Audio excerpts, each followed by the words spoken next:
Meu caro Dr. Jung, esta carta muito lhe deveria ter sido enviada. Devo primeiramente apresentar-me ao senhor como Bill W., um dos cofundadores das Sociedades dos Alcoólicos Anônimos.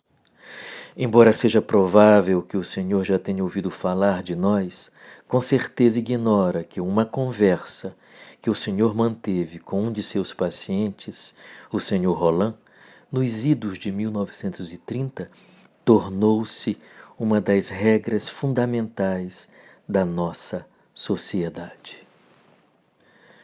Embora o senhor Roland tenha nos deixado há muito tempo, o registro de sua inesquecível experiência enquanto estava sob os seus cuidados passou definitivamente para a nossa história, e é essa história que passo a lhe relatar agora.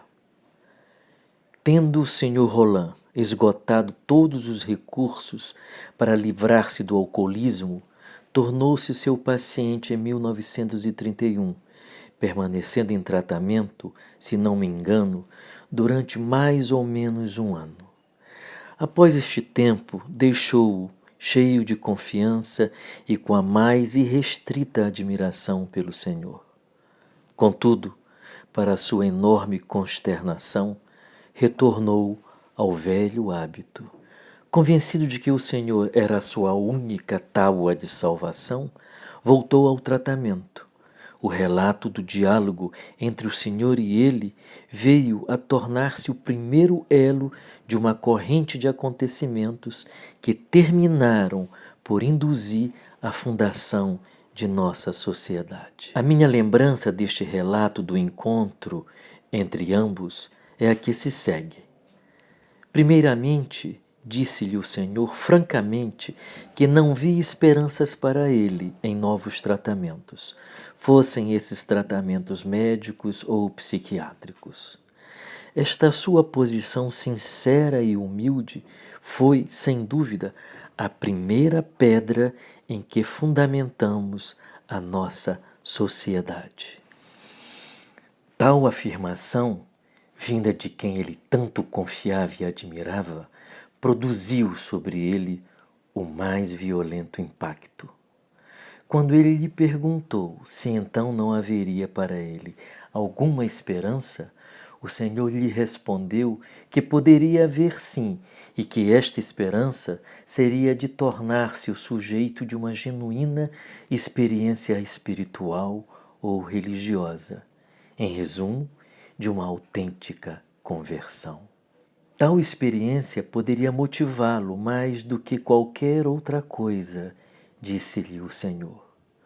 Mas preveniu de que, conquanto tais experiências tivessem acontecido a alguns alcoólicos, elas eram comparativamente raras. E recomendou-lhe que se colocasse em uma atmosfera religiosa e que esperasse. Essa foi a substância do seu conselho. Prontamente o Sr. Roland juntou-se ao grupo de Oxford, um movimento evangélico de grande sucesso na Europa, movimento este que lhe deve ter sido familiar. Certamente o Senhor se lembra da grande ênfase que davam aos princípios de autovigilância, da confissão, da reparação e da doação pessoal ao serviço dos outros.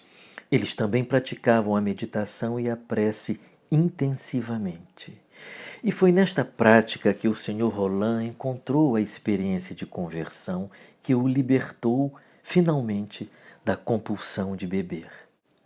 Voltando a Nova York, tornou-se membro ativo do Grupo de Oxford, entidade então conduzida pelo Dr. Samuel Schumacher. Dr. Schumacher havia sido um dos fundadores daquele movimento e a sua poderosa personalidade era carregada de imensa sinceridade e convicção.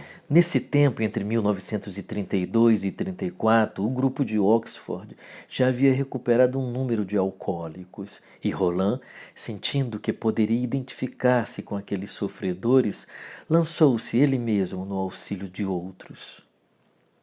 Um desses era um velho companheiro de colégio chamado Edwin T. Ele havia sido tratado por outra instituição, mas o Sr. Roland e um outro ex-alcoólico do grupo de Oxford contataram-se com ele e convenceram a retornar à sobriedade.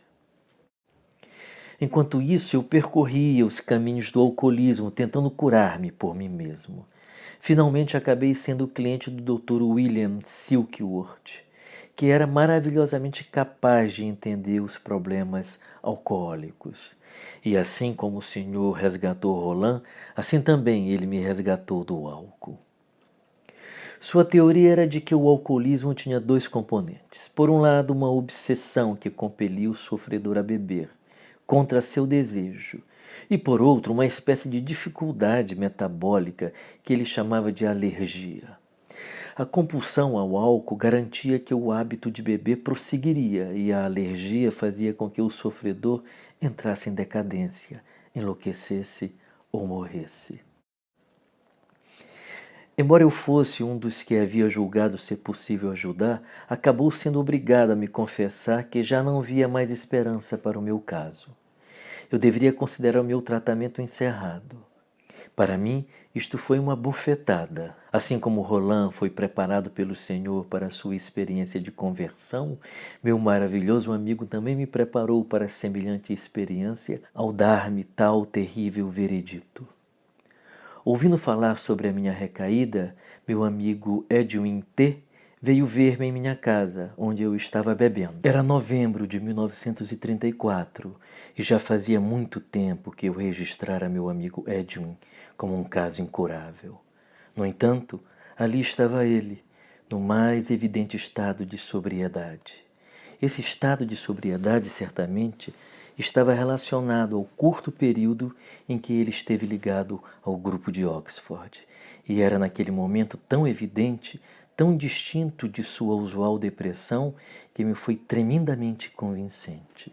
Por ser ele um irmão sofredor, comunicou-se comigo em tal profundidade que eu imediatamente senti que deveria buscar uma experiência igual à sua, ou então morrer. Voltei então aos cuidados do Dr. Silkworth, onde pude tornar-me novamente sóbrio, ganhando assim nova visão sobre a experiência da libertação do meu amigo e novo enfoque no caso de Roland. Livre mais uma vez do uso do álcool, passei a me sentir terrivelmente deprimido, o que me pareceu ser devido à minha inabilidade de adquirir qualquer tipo de fé. Edwin T. visitou-me novamente nesse período, repetindo as mesmas fórmulas do tratamento do grupo de Oxford. Quando ele me deixou, recaí na mais profunda depressão.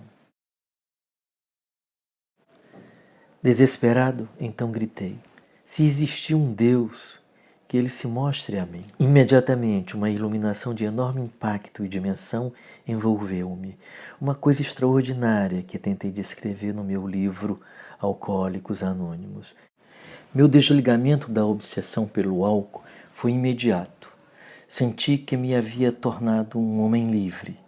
Logo em seguida a esta minha experiência, recebi no hospital, das mãos de Edwin, o livro de William James, Variedade das Experiências Religiosas. Livro este que veio me conscientizar que a maior parte das experiências religiosas, as mais variadas, tem um denominador comum, que é o colapso do ego, a sua queda no maior desespero. O indivíduo tem que se encontrar em uma situação extrema, frente a um dilema insolúvel. No meu caso, esta situação, esse dilema insondável, nasceu da minha compulsão à bebida e um profundo sentimento de desespero mais ainda tomou conta de mim quando meu amigo alcoólico comunicou-me o seu veredito de incurável dado a Roland. Durante a minha experiência religiosa, tive a inspiração de uma sociedade de alcoólicos, em que cada um se identificasse com o outro e lhe transmitisse a sua experiência, em uma espécie de cadeia. Se cada sofredor tinha que dar a notícia do veredito de incurável que a ciência médica conferia ao ingresso no tratamento, deveria também lhe colocar a possibilidade de uma abertura a uma experiência de transformação espiritual. Este conceito provou ter sido a base de posteriores conquistas dos alcoólicos anônimos. Isso fez com que as experiências da conversão, quase tão múltiplas quanto as citadas por William James, se tornassem disponíveis em larga escala. Assim sendo, nós, dos Alcoólicos Anônimos, fomos extremamente beneficiados pelo Senhor, pelo Dr. Schumacher, do grupo de Oxford, por William James e pelo nosso amigo médico Dr. Silkworth.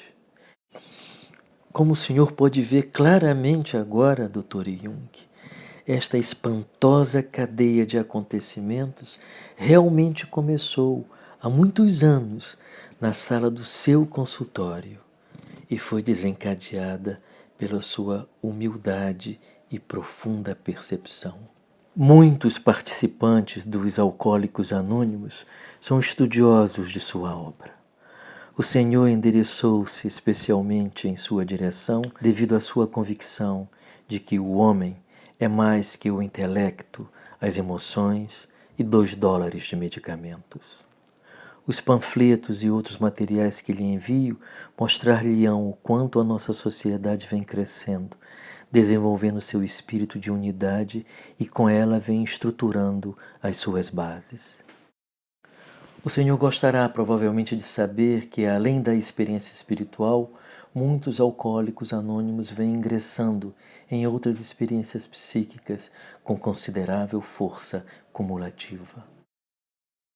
Outros membros, depois de recuperados nos Alcoólicos Anônimos, têm sido muito ajudados pelos seus assistentes e alguns são estudiosos do I Ching e do admirável prefácio que o Senhor fez para este livro. Esteja certo que ninguém mais do que o Senhor ocupa destacada posição no afeto e na história de nossa sociedade. Muito grata ao Senhor. William G. W. Bill W.